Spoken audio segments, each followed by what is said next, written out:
Corona లాంటి మహమ్మారి వచ్చి దేశంలో ఏ ఒక్కడు కూడా బయటకు వచ్చేటువంటి పరిస్థితి లేనప్పుడు కూడా మీరు బాధ్యతగా ఈ నగరంలో ఉన్నటువంటి అన్ని వీధుల్లో తిరుగుతూ మీరు పారిశుద్ధ్యాన్ని మెరుగుపరిచేటువంటి కార్యక్రమం చేసినటువంటి ఆ రోజుల్ని గుర్తు తెచ్చుకుంటే మీ గొప్పతనం ఏంటనేది ఈ రోజు కూడా మనందరూ కూడా గుర్తు తెచ్చుకోవాల్సినటువంటి అవసరం ఉంది. వారు కష్టపడేటువంటి ప్రతి రూపాయి కూడా వాళ్ళు ఉపయోగపడాలి, వారి కుటుంబానికి ఆర్థికంగా నిలదొక్కుకోవడానికి పనికి రావాలనేటువంటి ఆలోచనతోనే ఈ రోజు ముఖ్యంగా ఈ స్త్రీ శక్తి కార్యక్రమాన్ని పెట్టి ఉచిత బస్సు ప్రయాణం పెట్టినటువంటి మీకు దసరా దీపావళి కానుకలు గత ప్రభుత్వంలో చంద్రబాబు నాయుడు గారు ఇవ్వడం జరిగింది.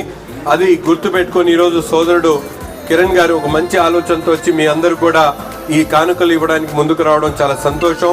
అనేక కార్యక్రమాలు ఈ రోజు ప్రభుత్వం చేస్తా ఉంది. చంద్రబాబు నాయుడు గారి నాయకత్వంలో ప్రైవేట్ ఆసుపత్రిలో మీరు వైద్యం చేయించుకున్నా కూడా ₹1 డబ్బులు లేకుండా మీరు ముఖ్యమంత్రి గారి సహాయాన్ని ద్వారా ఆ డబ్బులు తీసుకోవచ్చు. మీరు సంపాదించేటువంటి ప్రతి ఒక్క రూపాయిని కూడా మీ పిల్లల భవిష్యత్తు కోసం ఖర్చు పెట్టుకొని సమాజంలో ఉన్నటువంటి అన్ని వర్గాలు కూడా అభివృద్ధి చెందాలి.